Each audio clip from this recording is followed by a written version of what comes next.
The skies of heaven were once a serene, harmonious expanse of light, where the radiant glow of the white angels illuminated the realms in a peaceful symphony. But within the golden halls, there was a growing unrest, a quiet murmur that traveled through the clouds like a windstorm before the tempest. The white angels, keepers of virtue and harmony, had always protected the heavens with their wings of pure light. Their hearts were devoted to the Creator, their mission sacred, to preserve peace, love, and justice across all the realms. Yet, beneath the pristine surface, shadows began to form. In the deepest corners of heaven, where the light struggled to reach, a different kind of angel had arisen. Dark angels, fallen from the grace of the Creator, stood silently, their wings now tinged with the shadow of rebellion. These angels were not born of evil, but of a longing for freedom, freedom from the rigid rules of heaven, from the constant restrictions that sought to bind them to the will of the Creator. At first, the dark angels were but whispers, thoughts that brushed against the edges of heaven like a cold wind. But those whispers grew louder. Their wings, once vibrant with the glow of innocence, had darkened over time, their edges growing jagged and sharp. They had tasted the sweetness of independence, the allure of defying the heavenly order. What began as subtle discontent soon boiled into something far more dangerous, a desire for power.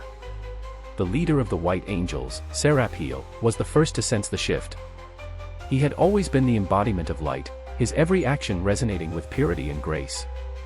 Yet, he could no longer ignore the darkness creeping along the horizon, just beyond the reach of heaven's light. His radiant wings trembled as he stood in the high chambers of the Great Hall, a place of celestial council, where he and his kin had once stood united. In the heart of this storm of emotion stood Asmodeus, the leader of the dark angels. His wings, now coal-black and bristling with ethereal power, spread wide, casting long shadows over heaven. His eyes, once bright and full of wonder, now gleamed with an unsettling intensity.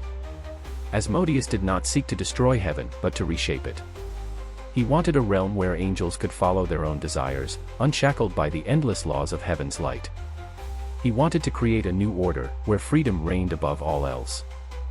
The first clash between the two factions came one fateful night, when the dark angels descended upon the sacred spire of eternity, a pillar of light that stood as the symbol of heaven's unity. Asmodeus had plotted for months, gathering those angels who shared his vision, those who had grown tired of the constraints. When they arrived at the spire, their wings unfurled in a magnificent, terrifying display of darkness. The spire, once a beacon of radiant light, flickered, dimming under the pressure of the dark angel's arrival. Seraphil, his wings shining like 1,000 suns, led the charge against them. He called upon his legion, his brothers and sisters of light, to rise and defend the sanctity of heaven. The clash that followed was like none heaven had ever seen. Light and darkness collided, filling the skies with a breathtaking storm of radiant sparks and shadowed fury. The air crackled with the sound of wings tearing through the heavens as the two sides fought with all their might. Seraphil, with his divine sword glowing bright, dueled against Asmodeus in a battle that shook the very foundations of heaven. Their swords met with a clash so powerful it sent shockwaves through the clouds, causing the heavens themselves to tremble. The battle stretched on for what felt like eternity, with neither side yielding. The white angels, fueled by their love for the Creator and their duty to maintain order, fought with precision and purity. Each strike was a stroke of justice, each movement a dance of divine protection. The dark angels, on the other hand, moved with wild abandon, their strikes fueled by their thirst for freedom and their desire to break free from the chains that bound them. But even in the heat of battle, the leaders knew the truth: this war was not just a fight for power or control. It was a battle for the soul of heaven itself. The angels had forgotten the very essence of what they were meant to protect, the balance between freedom and duty, light and dark. The first casualty was not of flesh or bone, but of hope. The celestial harmony that had once existed between all angels began to unravel. The once peaceful realm was now a battlefield, where the very essence of heaven's identity was being torn apart. But the true turning point came when Seraphil, in the heat of his battle with Asmodeus, was struck by a vision not of the Creator, but of something else, something unknown. It was a glimpse of a world beyond heaven, a world where light and dark coexisted, where angels could live without the heavy hand of divine rule. He saw the possibility of a future where neither side would have to yield completely, but could find a way to exist together. It was a vision of reconciliation, not destruction. Seraphil hesitated for a moment, his heart torn between his duty to the Creator and the overwhelming temptation of this new vision. Asmodeus, sensing the shift in his enemy's stance, pressed forward, his dark eyes gleaming with triumph. He believed this hesitation was the moment of victory, the moment when heaven's light would finally fade. Yet, in the depths of his mind, Seraphil knew the war was far from over. And perhaps, just perhaps, the answer to this war lay not in fighting for supremacy, but in understanding one another, a path none had yet dared to walk.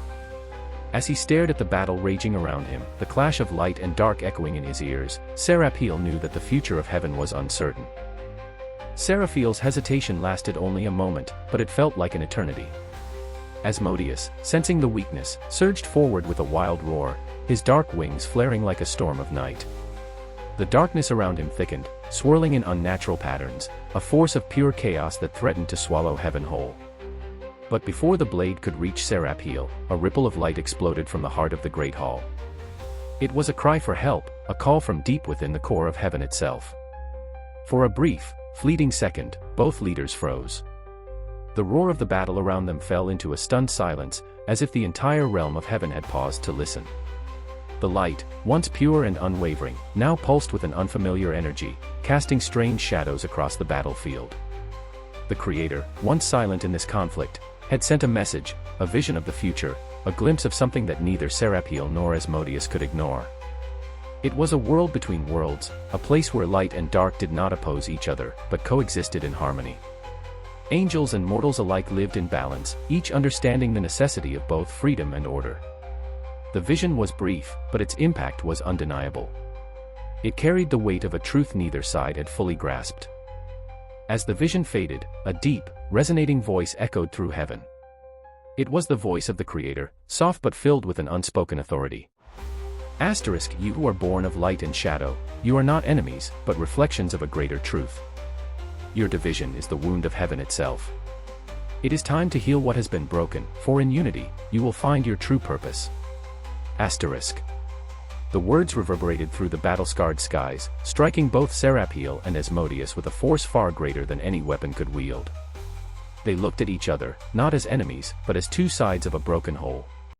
The tension between them, the fire of battle, faltered for just a moment that seemed to stretch across eternity. Asmodeus, breathing heavily, lowered his sword slightly. His wings, once bristling with dark energy, fluttered uncertainly.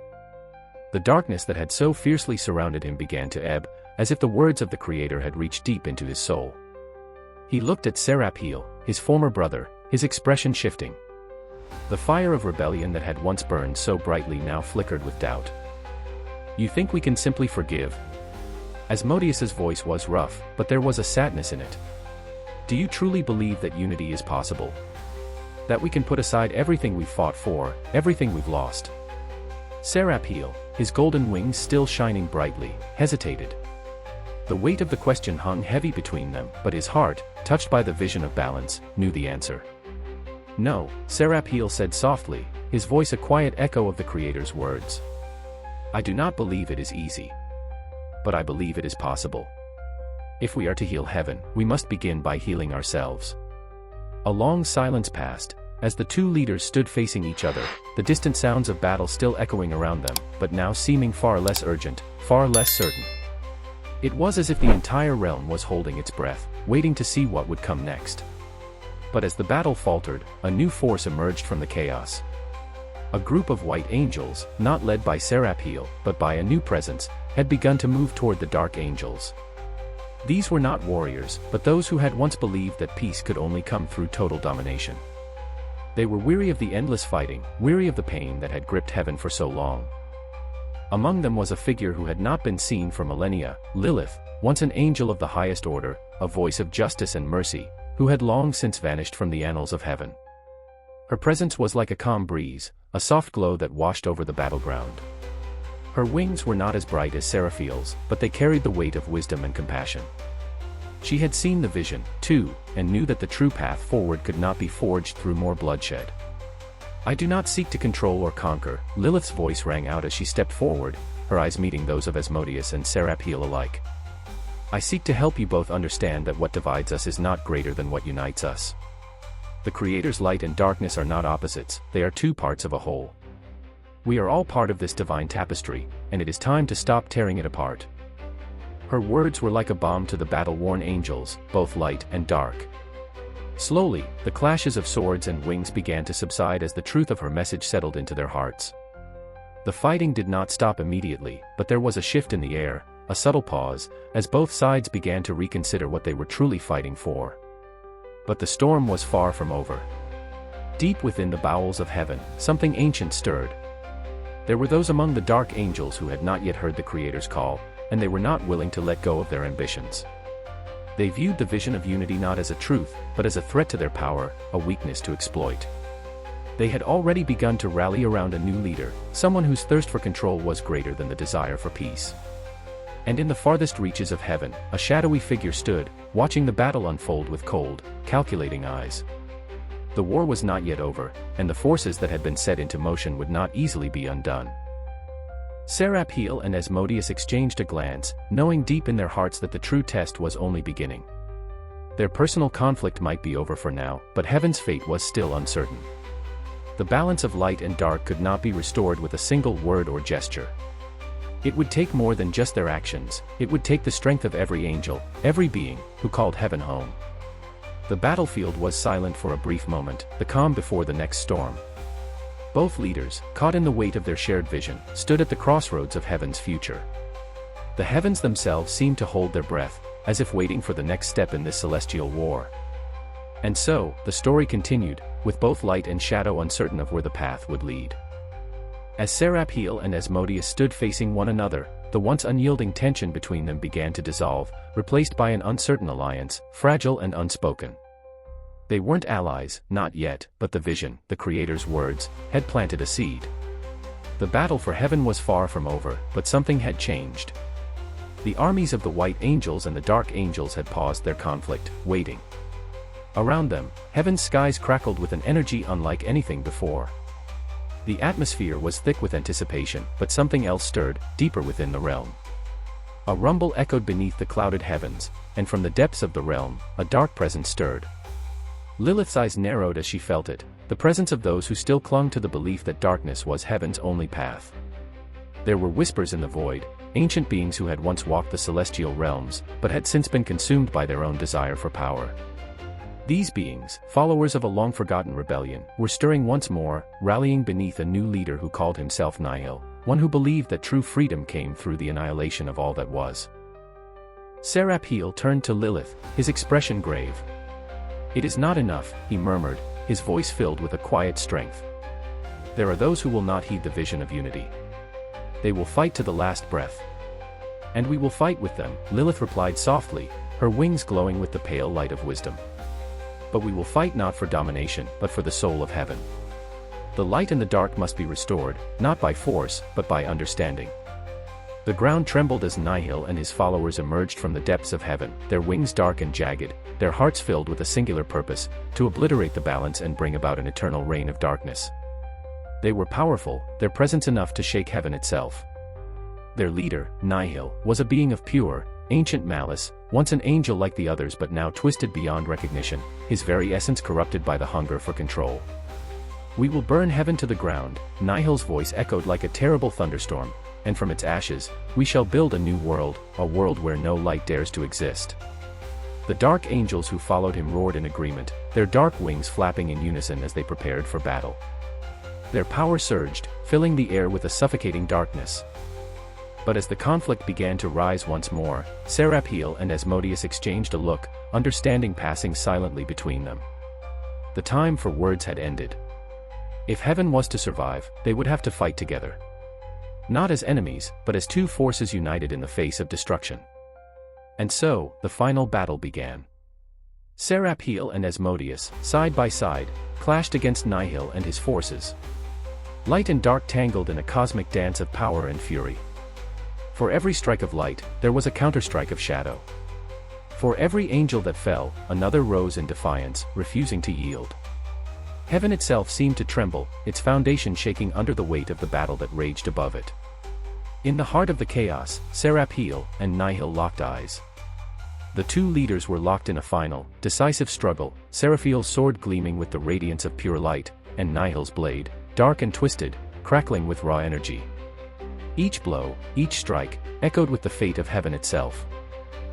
And just as it seemed that all was lost, as the forces of darkness began to overwhelm, something incredible happened.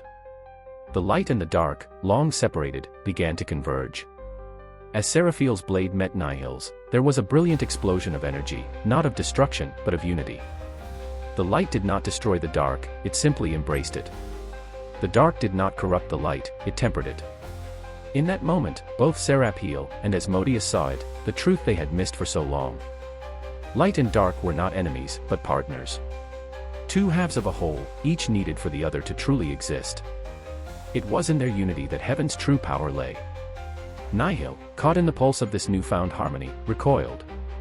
His power faltered, his form flickering like a dying flame. The dark angels who followed him looked on in confusion and fear, their hearts torn between the darkness they had long followed and the light that now beckoned them. As the light and dark merged in a burst of divine energy, the heavens themselves seemed to breathe. The battle, the destruction, the war, it all came to a halt. Nihil's form dissolved, his influence shattered by the power of unity. His followers, once consumed by darkness, felt the pull of the light within them, and they began to fold, their anger and fear dissolving like mist in the morning sun. Seraphiel stood, breathing heavily, his sword now resting at his side. "For now," Seraphiel replied, his gaze soft yet resolute. "But heaven's battle is not one of war. It is a battle of balance. And that, my brother, is a fight we must continue, every day." And as the heavens began to heal, the angels, both light and dark, began to rebuild. They were no longer divided by their differences, but united by their shared purpose. Heaven would be reborn, not as a realm of pure light or eternal shadow, but as a realm where both could coexist in harmony, where both sides could thrive. But this story was not over. The journey toward true unity was only just beginning. There would be more challenges ahead, more trials, but the angels knew now that together, they could face anything. If you found this tale of celestial conflict and unity fascinating, if the struggle between light and dark captured your heart, then don't forget to like and subscribe for more stories of epic battles, timeless lessons, and the eternal struggle for balance.